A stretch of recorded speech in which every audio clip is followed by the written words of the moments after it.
Bonjour à tous.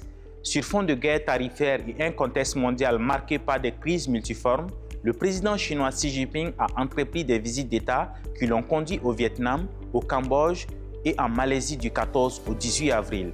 En cette période où le protectionnisme est en train de chambouler les règles du commerce international, la Chine met l'accent sur ses relations de bon voisinage. En renforçant les liens avec ses voisins, elle réaffirme son ouverture de haut niveau au monde, sa disponibilité à partager les opportunités de développement et son aspiration à la construction d'une communauté d'avenir partagée. Pour contrecarrer une vision insulaire et réductrice du monde, la Chine a fait le pari de sauvegarder ses intérêts légitimes et ceux de la communauté internationale. C'est tout le sens qu'a revêtu ces 3 récentes visites d'État du président chinois chez ses voisins. Consolider les liens avec eux, c'est agir en toute solidarité contre les penchants qui voudraient saper les intérêts communs. C'est soutenir les efforts de développement et le libre-échange entre toutes les parties du monde. En clair, la diplomatie de bon voisinage de la Chine promeut une coopération mutuellement bénéfique. Au-delà du bon voisinage, la Chine s'investit également de manière structurée dans une coopération diversifiée avec le reste du monde. Le pays asiatique accorde une attention particulière à ses relations avec les États du Sud global, cet ensemble dynamique ouvert à la multipolarité du monde. Grâce aux efforts diplomatiques communs, la voix du Sud global est désormais audible sur la scène internationale. Plusieurs plateformes de coopération promeuvent le renforcement des liens entre les pays en développement et prônent l'avènement d'un monde multipolaire et égalitaire. C'est le cas par exemple des BRICS qui sont passés de 4 pays au départ à une dizaine d'États de nos jours. Aujourd'hui, les BRICS Plus constituent un bloc économique puissant qui œuvre pour un équilibre des échanges économiques et une inclusion financière mondiale.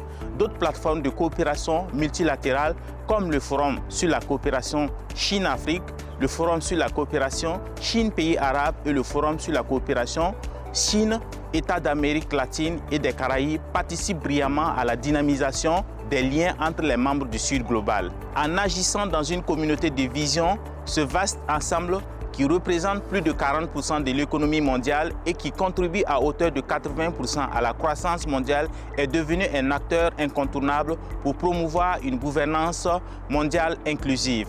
En dépit de cette volonté de s'unir pour avancer, les questions de souveraineté économique, financière, culturelle et technologique demeurent pour un grand nombre de pays du Sud global des préoccupations.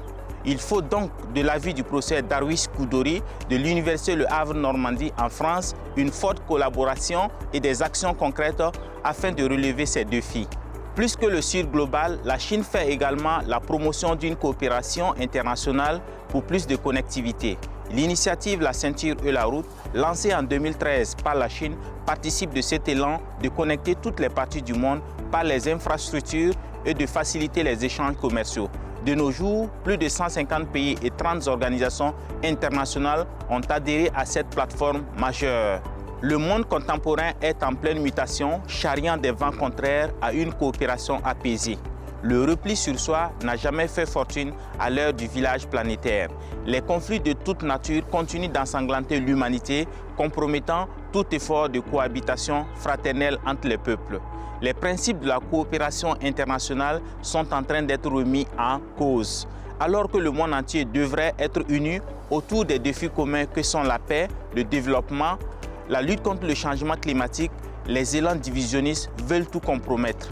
L'impératif de renforcer la solidarité est plus que jamais d'actualité. L'avenir du monde est dans la coopération et non dans le repli sur soi. S'opposer à la marche de la mondialisation, c'est renoncer au progrès de l'humanité.